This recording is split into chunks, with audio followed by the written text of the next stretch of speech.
Arunachal, north India, China. अब ये 21 नवंबर का वाकया, इंडिया ने बड़ा सख्त एक्शन लिया है। अब यहाँ पर इंडियन एमईए ने एक स्टेटमेंट दे दिया। अब इंडियन एमईए ने स्टेटमेंट बड़ा इंटरेस्टिंग सा दिया, जहां पर एक सटल तरह से मार भी मारी है और चाइना को रिजेक्ट भी करा है। इंडियन समझते हैं कि ये अगर हम आज सख्त एक्शन नहीं लेते या आज ये चीजें नहीं करते। दोस्तों, अगर भारत को चाइना के साथ डील करना है तो चाइना को एक बात समझानी होगी कि बॉस ये चीजें एक्सेप्टेबल नहीं है, बिल्कुल भी एक्सेप्टेबल नहीं है। जब भी आप अमेरिका के साथ कोई भी डिफेंस डील करोगे, उनकी तरफ से एक ऐसा सिग्नल हमेशा आता है। चीन भारत से भले ही करोड़ों अरबों का व्यापार गठबंधन कर ले, लेकिन उसकी धोखा देने वाली फितरत कभी नहीं बदलती। ये फिर मसला हमेशा के लिए रहेगा। रिसेंटली आपने देखा राजनाथ सिंह जी ने जो अमेरिका के साथ डिफेंस डील करी, जैसी वो डील करी, आई वॉज एक्चुअली वेटिंग और मैंने इसके बारे में ट्वीट भी करा था कि कुछ ना कुछ चाइना की तरफ से एक सिग्नल आएगा। उसको हमेशा लगता है कि जब भी भारत अमेरिका की तरफ टिल्ट करता है, उसको ये लगता है कि भैया ये तो मेरा, this will be bad for me and I need to kind of warn him. चीन ने फिर वही हरकत कर दी है और इस बार भारत ने उसकी ऐसी धुलाई की है कि बीजिंग तक खलबली मच गई है। इंडिया समझता है आज अगर टफ टाइम देंगे हम इन चाइनीज को, तो तब जाके हम अपने मसले हल करवाएंगे। आहिस्ता आहिस्ता आहिस्ता एक टफ लाइन लें। एससीओ समिट के आसपास में मोदी जी सीधा अरुणाचल गए थे, ठीक है। अब वहां पर तो अगर होम मिनिस्टर भी पहुंच जाते थे तो चाइना की तरफ से बड़े बड़े स्टेटमेंट्स आते थे that you must adhere to it, this is disputed, ये वो बकवास करते थे वो। यहाँ पर मोदी जी अरुणाचल गए लेकिन एक भी स्टेटमेंट नहीं आया। हम लाते हैं टॉक शोज और अनलिमिटेड एंटरटेनमेंट सिर्फ यूट्यूब पर। अगर आपने अभी तक हमारा चैनल सब्सक्राइब नहीं किया तो अभी सब्सक्राइब करें और बेल आइकॉन को क्लिक करके हमारी लेटेस्ट वीडियोस के बारे में अपडेट जानें। उत्तर प्रदेश की एक महिला के पासपोर्ट को अवैध बताने और उसे शंघाई एयरपोर्ट पर घंटों रोककर पूछताछ करने की चीन की हरकत पर भारत ने सख्त प्रतिक्रिया दी। भारतीय विदेश मंत्रालय ने साफ शब्दों में कहा कि चीन चाहे जितना भ्रम फैलाए, अरुणाचल प्रदेश भारत का हिस्सा है और ये सच ना पहले बदला था, न आज बदलेगा और न ही किसी विदेशी बयान से इसमें 1 इंच भी फर्क पड़ने वाला है। विदेश मंत्रालय के प्रवक्ता रणधीर जायसवाल ने बताया कि भारत ने इस मामले को आधिकारिक तौर पर बीजिंग के सामने कड़े शब्दों में उठाया। उन्होंने कहा कि जिस भारतीय महिला को रोका गया वो वैध पासपोर्ट लेकर जापान की यात्रा पर थी और शंघाई में सिर्फ ट्रांजिट स्टॉप कर रही थी। इसके बावजूद चीनी अधिकारियों ने न केवल उनके दस्तावेजों पर सवाल उठाए बल्कि उन्हें 18 घंटे तक हिरासत में रखा। ये कार्रवाई न सिर्फ गलत है बल्कि अंतर्राष्ट्रीय नियमों के खिलाफ भी।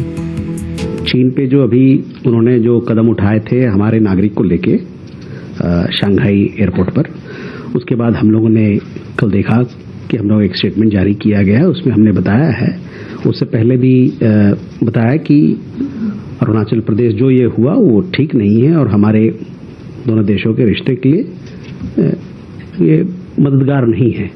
साथ ही साथ हमने ये भी कहा कि अरुणाचल प्रदेश जो है वो भारत का एक अभिन्न अंग है।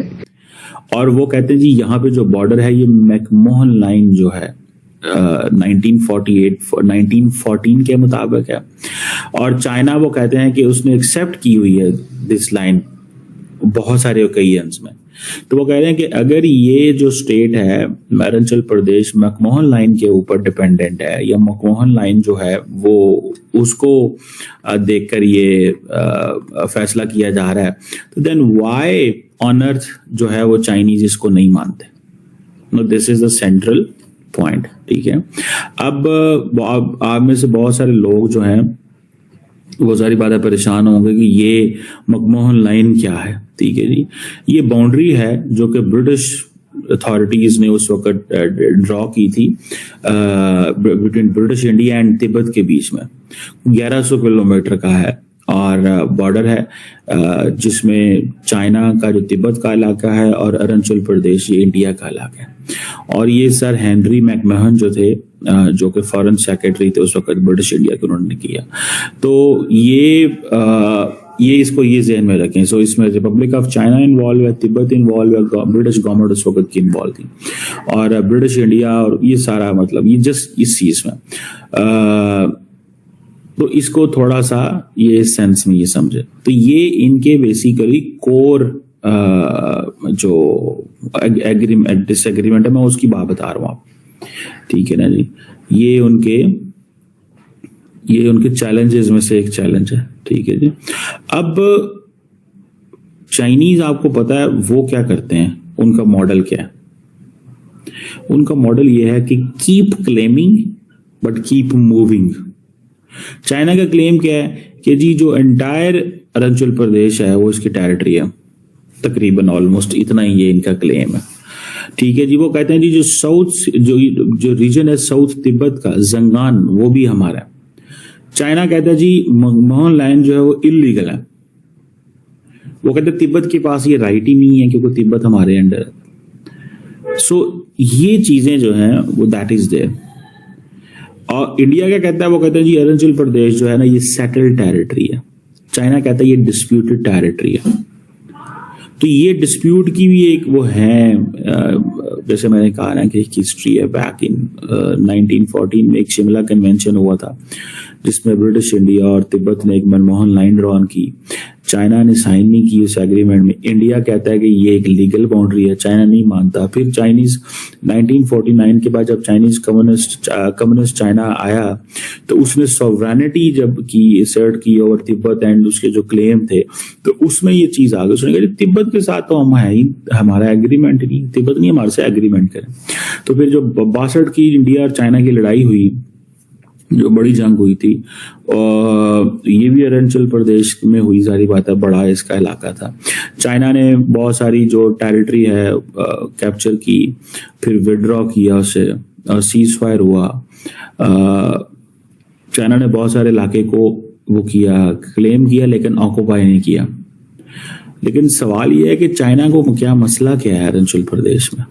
ये एक इम्पॉर्टेंट क्वेश्चन है ना कि पाइन चीनी जड़े ने इतना ज्यादा मतलब सख्त पोजीशन कि एक खातून जो है अगर वो आ गई है तो उसको उन्होंने पकड़ के कैद कर लिया, खातून को पकड़ के कैद कर लिया। और कैद करके वो क्या कह रहे हैं, वो यही कह रहे हैं कि पाइन तुसी जड़ा ना तुसा किधरे नहीं जाना। तो वो जो मोदी साहब के और चाइनीज लीडरशिप के जो ताल्लुकात हैं वो सारे किधर गए? सवाल बनता है ना, सवाल मोदी साहब के जो ताल्लुकात हैं वो किधर गए हैं, ठीक है। तो ये कुछ ऐसे फैक्टर्स हैं मैं समझता हूँ जिस पे बहुत सारे लोग पूछना चाहते होंगे मोदी साहब से और इनसे कि भाई आपके ताल्लुकात की क्या नोयत है चाइना के साथ। अब देखेंगे चाइना और इंडिया का ये चल रहा है। पाकिस्तान ने उठा के बाबरी के ऊपर एक स्टेटमेंट डाल दिया कल रात को। पहले उन्होंने नॉर्थ ईस्ट के ऊपर स्टेटमेंट डाला था, अब बाबरी के ऊपर स्टेटमेंट डाल दिया। नॉर्थ ईस्ट वाला स्टेटमेंट डाला था जब राजनाथ सिंह जी ने सिंध के बारे में बात करी थी। So you know it's synchronise pressure, कुछ ना कुछ वो करने की कोशिश करते हैं। इनका एक एसओपी टाइप है, अपने आप लगे रहते हैं वो लोग। बट पाकिस्तान देखिए को ये समझ में आना चाहिए, अगर इसको ये लगता है कि चाइना जितना पिछली बार आके उसने हेल्प करी थी उसकी पाकिस्तान की, अगर चाइना उतना ही करेगा, that's not gonna be the case. अब यहां पर इंडियन एमईए ने एक स्टेटमेंट दे दिया। अब इंडियन एमईए ने स्टेटमेंट बड़ा इंटरेस्टिंग सा दिया जहां पर एक सटल तरह से मार भी मारी है और चाइना को रिजेक्ट भी करा है। Arunachal Pradesh is an integral and inalienable part of India. No amount of denial by the Chinese side is going to change this.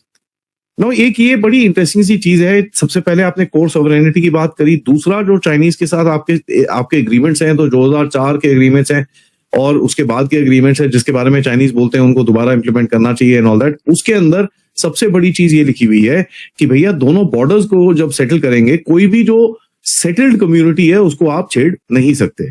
तो अगर कोई भी सेटल करके बैठा हुआ है तो उसको आप छेड़ नहीं सकते। तो तभी देखिए अब चाइना अरुणाचल के बॉर्डर के उस पार वहां पर वो विलेजेस बना रहा है, हम भी विलेजेस बना रहे हैं। तो बेसिकली जब ये चीज बन रही है राइट अक्रॉस, जो हमारे रेडियंट विलेजेस की बात हो रही है उसके 629 है, हमारे 748 विलेजेस हम बना रहे हैं। तो यू नो इसकी बात चल रही है, this is basically strengthening of a border line, ठीक है। तो ये हमारी जो एक कोर एग्रीमेंट है कि no unsettled population can be moved. तो अरुणाचल का तो चक्कर वहीं पर भी बाहर हो जाता है। बट एक कहीं ना कहीं वो थोड़ा सा एक कंफ्यूजन क्रिएट करने की कोशिश करता है चाइना, हमेशा it does that, and I think India shut it down pretty well. तो आपको ये वीडियो कैसा लगा कमेंट बॉक्स में जरूर लिखिए। इस वीडियो को लाइक कीजिए, शेयर कीजिए, सब्सक्राइब करना ना भूलिए आपके चैनल EFC.Z को। तो मिलते हैं अगली वीडियो में। जय हिंद।